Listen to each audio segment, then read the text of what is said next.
This episode of On Orbit is brought to you by AVL Technologies, a leading manufacturer of multi-band and multi-orbit satellite communications ground terminals, serving both commercial and government markets.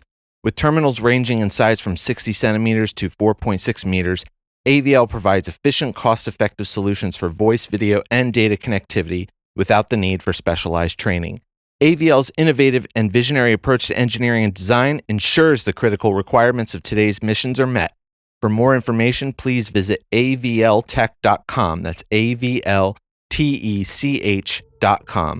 And now on to our episode.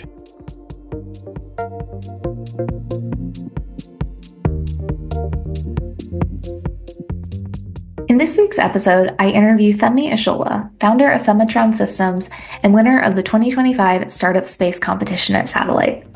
Femi is from Lagos, Nigeria, and he's worked and studied all over the world from Nigeria to Japan, Australia, and the US.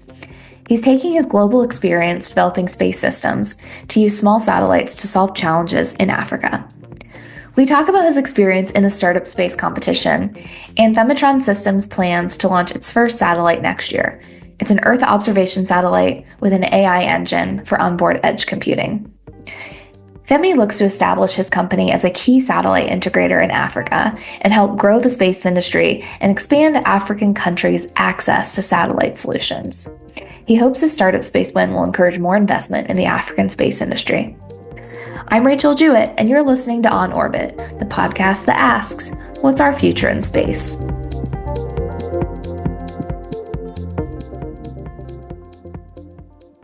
Hi, Femi. Welcome to the On Orbit podcast. Thanks for joining me today. My pleasure. Thank you so much for having me. Yeah, congratulations on your startup space win. From what I've heard, the competition was a very fierce and tough competition this year. So I really commend you on your win. Tell me about what was your experience in the competition like?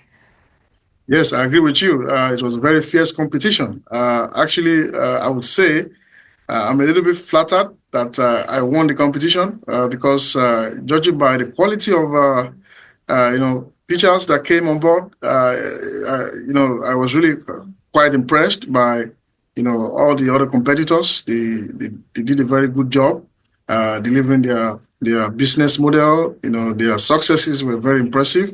I mean, we had some companies who has already raised several millions of dollars of investment. That's very hard to beat. But overall, we grateful to God that we put in our best as well, and our business model was quite a shining light among the judges. They really like what we have going on, and we were able to show very good traction as well to be able to win the competition. So it was a roller coaster mixed feeling event. Quite impressed by the competitors, but at the same time, we went in with all our might, with all our strength, and here we are. We won the competition. That's awesome. I feel like that's such a challenge to be able to convey your company's goal, what you're focused on, and say it in a way that's going to be compelling for investors in such a short amount of time. So was it, how hard did you work on getting that pitch down? Wow, it was a lot of preparation. Like they say, proper preparation prevents poor performance, right? We had to do several revisions of our slides. Initially, I had about 25 slides, and then I had to cut it down to 8 slides, so that we can fit in within the 5-minute pitching time. It took me a lot of practice. Well, at the end, it paid off because we were able to, finally win the competition. We had to do a lot of revision in terms of, many of the content. Rafferty Jackson and Caleb Williams, they did have this pre-competition kind of check-in with all the competitors. They were able to, tell us the guidelines, very strict guidelines, actually. I think the competition lived up to its reputation. It's a very high standard competition. Mm-hmm. It's not like some of the other Shark Tanks that you've seen around. The standard that they presented to us was very high. Yeah, no, that's. I know that Rafferty and Jeff, they do an awesome job getting people prepared that it is such a, they run a tight ship, basically. So I want to hear about Phemotron Systems, but before that, I want to hear more about you, Femi. So I know that you have studied and worked all over the world, from the US, Nigeria, France, and Japan. So tell me a little bit about yourself and your background. Yes, thank you very much. Well, I was born in Lagos, Nigeria. There I had my associate degree in electrical electronics engineering. I then went ahead to have my bachelor's degree at the University of Lagos, where I developed a lot of interest in space science and engineering. Actually, my final year project then at the University of Lagos was actually microwave wireless power transmission prototype for space-based power station. That's to show you the extent to which I love building space systems. As far back as my bachelor's degree. That particular project was nominated as the best in the entire country during the National University competition at the University of Ibadan back then. Yes, that was a very good testament, to my hard work at that time. I then proceeded to International Space University in Strasbourg, France, for my master's degree in space studies. It was a very good time to learn about the space industry and learn many other things that are non-engineering related. The program at ISU, International Space University, is quite multidisciplinary. You get to learn a little bit of everything, which was quite good because it broadened my horizon and basically prepared me for the space industry. After my time at International Space University, I had a work experience as an international visiting researcher at the University of South Australia. At that time, the University of South Australia already commissioned the satellite project with the University of Adelaide to build one of the QB50 satellites. So I was involved with the project to facilitate the work between University of Adelaide and University of South Australia back then in 2014. I was responsible for the initial design and testing of the satellite antenna module. I also helped build the initial ground station at the University of South Australia back then in Mawson Lakes. That was a very good time. I learned quite a lot, and I was able to utilize my skills, my engineering skills, my project management skills in getting the job done back then in Australia. After that, I got hired by the Nigerian Space Agency, the Center for Space Transport and Propulsion in Lagos, where I was tasked with building the avionics system for the agency's sounding rocket. I also became the project manager of the ground control station project, where I basically proposed the entire project. It was funded by the Nigerian Space Agency, and up to now we have the ground station, operational in Lagos. I'm very proud of that time. It was a very good, time to utilize my engineering skills that I've honed, in France and also in Australia, to be able to bring a benefit, back to Africa, in Nigeria precisely at that time. But then I decided, well, I'm not going to stop at the level of master's degree. I needed to, acquire a PhD degree. So I decided to, go to Japan because Japan is quite, formidable in optical communications, research and technology. So I picked, Japan as my destination of choice. I was accepted at the Kyushu Institute of Technology. I worked under Professor Mengu Cho. And there I was able to, complete my PhD in free space optical communications for resource limited small satellite. At that time, while I was doing my PhD, the National Institute for Communications Technology, NICT, was already, engaged in some research project on developing optical communication systems for CubeSat. So they learned about my research, and a collaboration was actually formed between QTech and NICT. So basically, NICT paid for a large chunk of my PhD. I was also on scholarship from QTech. It was a very interesting time. I was shuttling between QTech and NICT in Tokyo. I had a good time working on several optical communications projects, with NICT, which was quite, impressive and amazing. Immediately I finished my PhD. I was hired by NICT at the Space Communications Laboratory in Tokyo. I worked there for a couple of years. And then about the time of my PhD as well, I was in Russia, as part of the future nanosatellite experiment design at the Samara National Research University, where I learned some attitude control techniques for nanosatellites in Russia. So all of this knowledge that I've accumulated in all these all these places, all these regions, everything cumulated to me saying, hey, okay, well, I've had experience leading a government project in Nigeria. I've worked on satellite projects, in Japan, in Australia.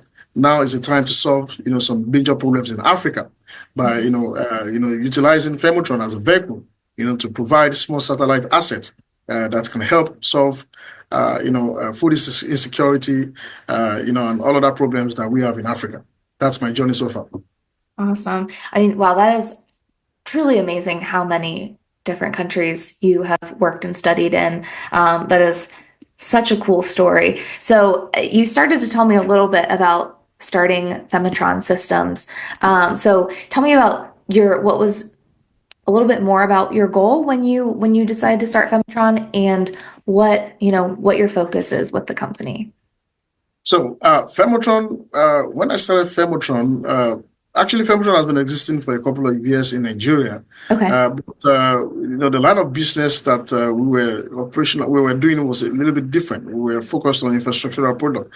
Well, after all the experiences I've gained in the space industry, developing space systems, I decided to rebrand the company and navigate the product development in line with satellite systems.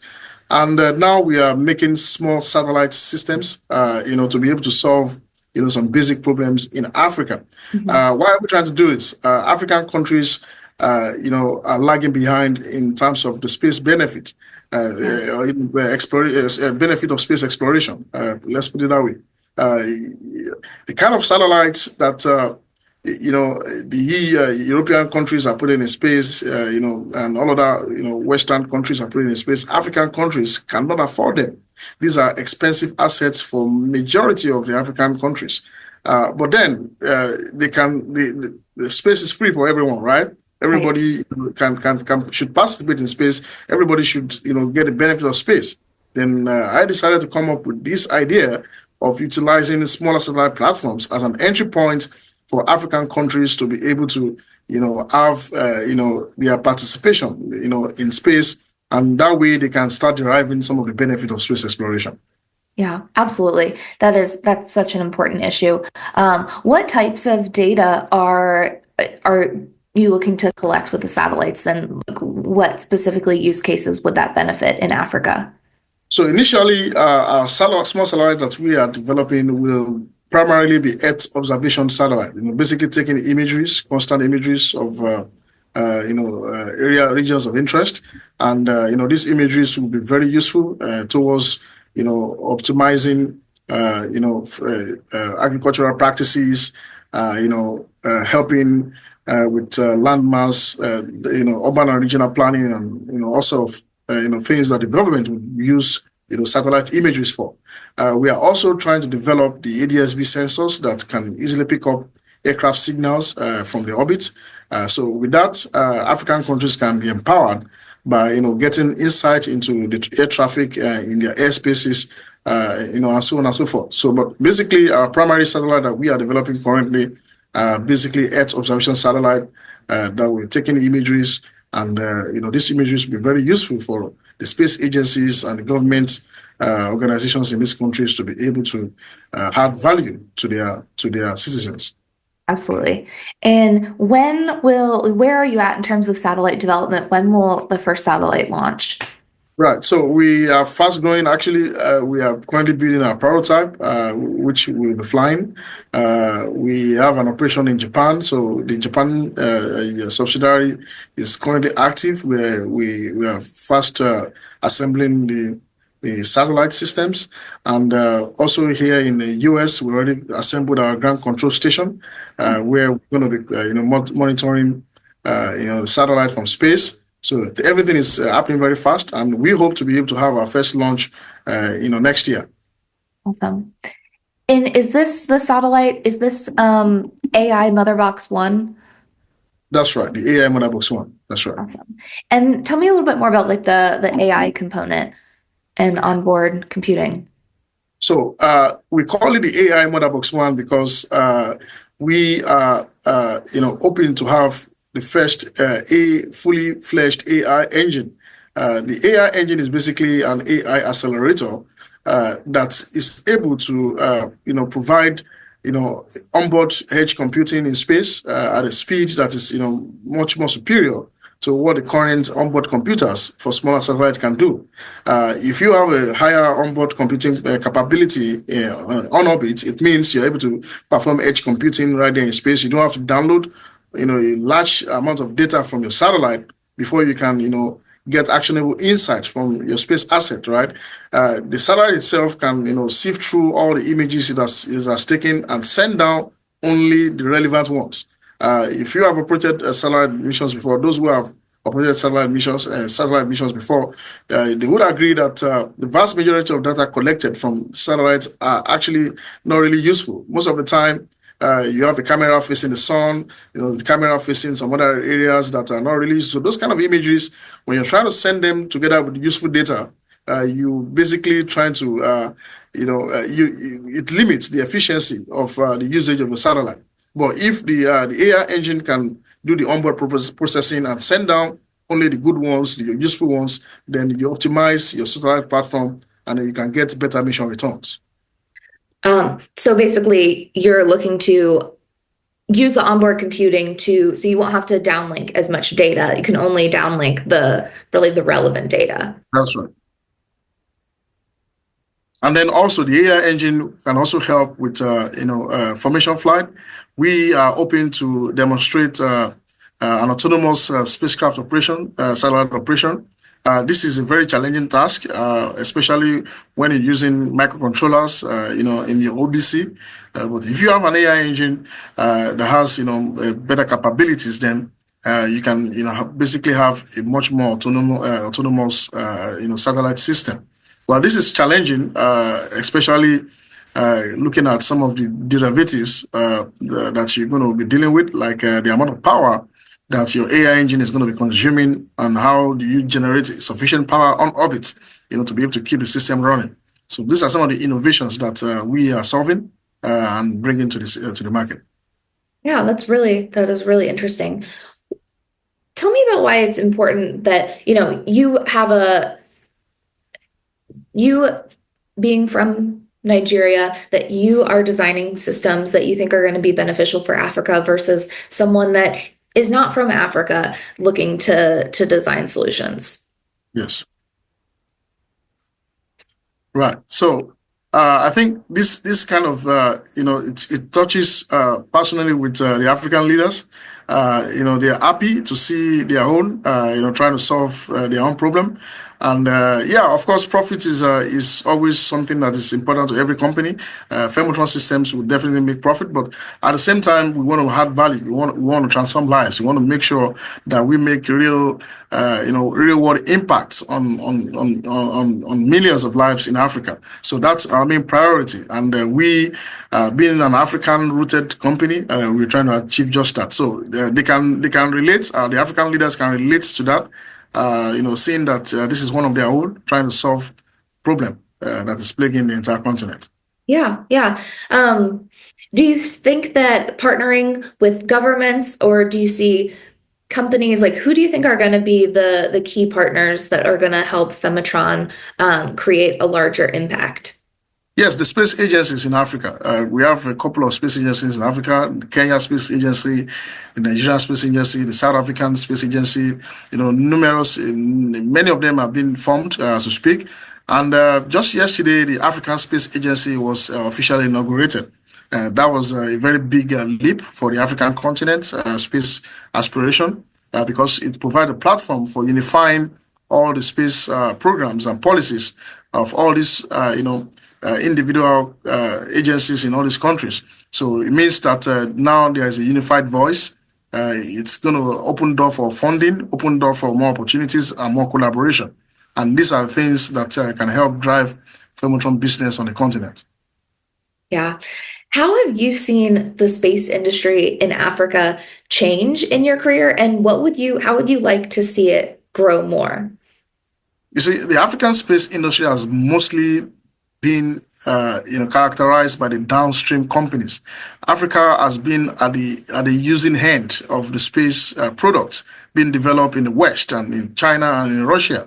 Okay, well, everybody is a user, even the American, the Chinese, the Russian, societies. They consume space, right? The downstream sectors in those countries, in those regions, are very active.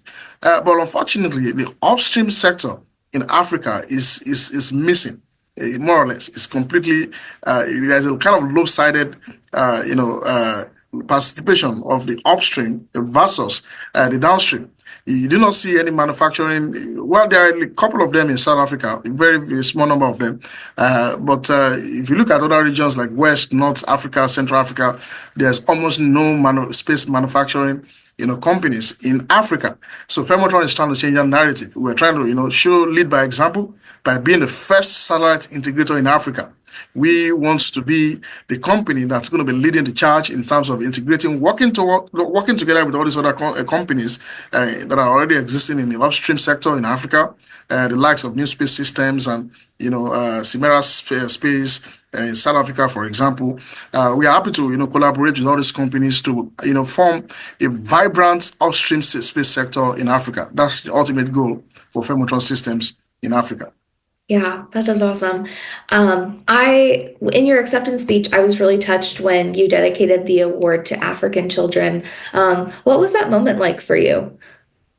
Well, that was a very emotional moment for me, to be honest with Yeah.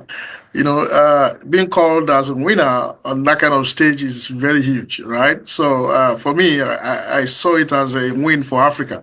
I was born and bred in Africa. It's not like I was born into, a very rich family or from a very home, wealthy home. No, I'm a regular African kid on the street, who had a vision. There are several of them, there are several of, those kind of children still roaming the street of Africa who have dreams and who have been thinking, can I really achieve this? And my message to them was, hey, look at me, I've done it. So I'm doing it. So you too can do it. Okay. So irrespective of all the challenges you're facing, all the adversities that are working against you, keep going, keep grinding. You can achieve it. Yeah, that's beautiful. Mhm. Do you think that, do you see space as being really like democratized and open now that we are seeing space capabilities developed in many parts of the world that, people that maybe they did not come from a lot of wealth can start a space company and able to launch satellites to space and, Absolutely, absolutely. This is what we're saying now. Space is being democratized, and thanks to small satellites, it will have nobody is really restricting any region from accessing space. Well, there are some frameworks, like some export controls, frameworks that make things difficult for emerging countries to be able to do bigger stuff. But basically, in terms of participating in space, no one is stopping any country from participating in space. Space is an arena for the entire mankind, right? So, but then if you talk about the cost of having a presence in space, it's really significant. Space industry is a very capital intensive industry. Okay, if you're going to build a rocket or you're going to build a satellite, you have to be talking of a significant investment, which is most of the time missing, from most African countries. So we do not see the kind of investment in the space industry in the Western countries, in China and Russia. We don't see the same, in Africa. So the small satellite platform here is basically giving African countries a very good chance to join the bus, right? With $5 million, you can have a small satellite that you can put in space, and you can start with that and incrementally you can step up your game. So yeah, we can see this trend, and this is exactly what Phemotron is trying to expand in Africa. We are, taking the news, to Ghana, we're taking the news to Cape Verde, we're taking the news, to all these smaller African countries. That hey, with just this, moderate investment, you can start, space activity. which can, but in turn have a lot of positive effects on, your general population. It's going to sensitize your educational sector. It's going to improve the STEM outreaches, STEM development, stimulate, engineering, discipline, career, among the youth, bring in national development and stuff like that. So this is something that is good, trying to expand space exploration for several players. And not just Africa, other regions like Southeast Asia and even South America, the same thing is happening. Countries like Ecuador, Myanmar, Nepal, all these countries, they are beginning to also have, space programs, based on the fact that they can easily, purchase or build some, small satellites, and they can, put them in space and basically have a piece of the cake of the space arena. Yeah, it's easier for smaller countries to get access to data from space now, the small sat platform. Absolutely. So, what are some of your goals for Phemotron Systems for this year and in the future? What are some of the next steps? So our immediate step is to put our first satellite into space, and we are working so hard on that. Our team in Japan is working around the clock. So also our team is in the U.S. in Daytona Beach in Florida. We are very thankful to the Volusia County. We are in Florida. We are thankful to Space Florida. We're thankful to the University of Florida Austro Space Institute. Big thanks to the NICT, National Institute for Communications Technology in Tokyo, Japan, Kyushu Institute of Technology, all these big organizations, the institutions, they are throwing their weight behind us. They are supporting us. They're giving us all the support we need to be ready for the first space mission. So we want to put our first satellite in space. And then once we do that, we will be ready, to take, orders from our clients. Actually, we already have LOIs, and we are discussing actively with many other clients. So after our first space mission, there will be, a huge lineup of satellites we have to put in space. Awesome. And with the company having offices and operations in the US, Nigeria, and Japan, how do you think your international experience has influenced how you run the company? Well, because I was able to, study and, work, in all these countries, basically, gave me this kind of, bird height view of international business. Yeah. And this is very important because the space industry is an international industry. Take it or you leave it. Hardly will a particular just one country, survive by itself in the space industry. You can see, despite all the competition between Russia and the United States, you still see they collaborate a lot when it comes to the International Space Station. So it's not all about competition. Collaboration and working together is also something that is pivotal in the space industry. So having an understanding of the international business is very important to building, a successful company in the space industry. So all my educational experiences and work experiences has been very instrumental to being able to, establish these companies in these regions. Yeah, absolutely. Oh, I wanted to ask you, can you explain how you named the company Phemotron Systems?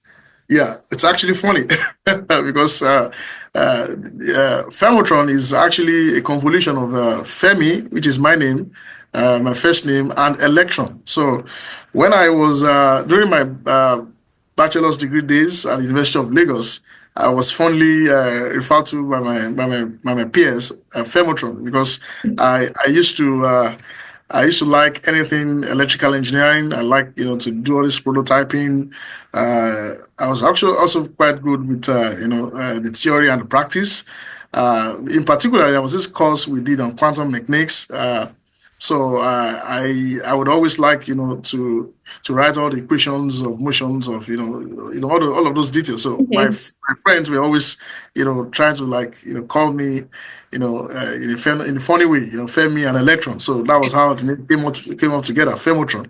Nice. So it's kind of comes from a nickname. I love that. Exactly. Yeah. That's awesome. I wanted to ask you a follow-up question about the space industry in Africa. What is something that you wish that people outside of Africa would know about the space industry in Africa? So they need to understand that the space industry in Africa is actually very vibrant. Many people have been asking me, okay, now you're building satellites for African countries, right? Good idea, but how about the downstream sector? How about the application sector? You know, they do not understand that Africa is actually quite advanced when it comes to that. Almost everybody has a mobile phone in Africa. Okay, even in villages, there's a mobile network in almost everywhere. Okay, so in terms of the downstream and disseminating, the application data of the satellites that we are developing, that's actually not an headache at all. It's quite advanced and quite, growing. So I think people need to know that, and also people need to realize that, Africa of several decades is not the same Africa that we have now. Okay, many things are changing. The landscape is changing. The geopolitical, climate is also, getting much better than before. People should think of investing in Africa rather than, viewing Africa from the lens of conflict and, very tough terrain to do business. You can do successful business in Africa. And this has been demonstrated by, many of these African companies, that have taken the bull by the horn and actually participating and developing space products. Mm-hmm. Yeah, thank you for sharing that. I think that's great. I hope that people take that away from listening to this podcast. Absolutely. Okay, so you're a really talented engineer and you've worked on a lot of different types of space technologies, but what is a space technology that you are most excited about for its potential impact? Optical communications. And I so much love, what this can do. To the point that drove me to actually pursue a PhD on that. And actually, my PhD research was exactly on trying to expand the capabilities of small satellite in supporting optical communication systems. I did work with NICT in Tokyo on this, many times. We started out with designing optical communication systems that can be adapted on drones and communicating with optical ground stations, which was quite successful. I worked with a team of researchers there before I resigned to start, Phemotron Systems, full time. So I'm excited about this technology, and this is one of the products that we are actually, putting forward in Phemotron. We have what we call the Opto-X engine, which is an hybrid optical and X-band communication system. So we are basically trying to, combine the capabilities of the optical, communication terminal and the X-band terminals as well to be able to deliver an all-weather, all-situation kind of communication capability for small satellites. Isn't there somewhat of a challenge to put optical terminals on small satellites because of the power constraints? Basically, can you talk about some of the challenges there? Yeah, it's really challenging. Talk about the pointing accuracy of your bus system. If you are transmitting laser light, you need a very highly agile, attitude control system to be able to take care of that. So you need to be able to generate enough power to be able to power your optical amplifier, which generates a lot of heat and also consumes a lot of energy. So these are some of the problems that you have to deal with. And also, the modem, you have to think about the modem and the interfaces. And then you also have to think about, the channel, the communication channel. If you are transmitting an optical band, you're going to be experiencing fading, quite a lot. And then cloud cover can also be a major problem for you. Any little amount of obstruction is basically going to block your light because of the narrow beam divergence, that is coming from your satellite. So all these are problems that makes it very difficult for optical communications to be adaptable to small satellite. But if you look at the state of the art, in terms of small satellite optical systems, you can see it's quite advanced. T-BAD, which was launched recently by MIT, they were actually able to downlink terabits of data, by using a CubeSat form factor satellite, carrying an optical terminal. several other missions have been able to show that despite all these challenges, there are ways we can work around them to be able to still deliver a resounding, uh, data rate that is much more superior than what you have on the RF band. Yeah, that's definitely an area that that I'm watching for all of the technology upgrades that are happening now and all of the, lots of different things happening in optical, and it's one that I'm curious about also to see when it will become more widespread and how much of an impact that will have when optical is really widespread.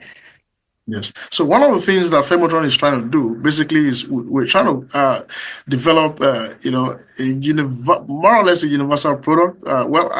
Not exactly universal, but a kind of plug and play kind of terminal of our Opto-X engine, whereby anyone can purchase the terminal, and it can be easily interfaced with your satellite platform to provide an optical link with your ground station. And so this is one of the things we're working on. We're working so hard to solve some of the challenges associated with that. And we believe in the next couple of months, we should have a ready-made product that we can actually sell to other satellite integrators or educational research institutions looking to demonstrate some of this technology in space. Very cool. Awesome. Are you guys, is Phemotron, are you raising money right now? Yes, we are. We were able to raise our pre-seed almost every now and then. We are welcoming new shareholders. Just yesterday, we were able to welcome an investor as well. But currently, we are talking to venture capitalist firms for our seed round. We are asking for $5 million for 10% equity in the company.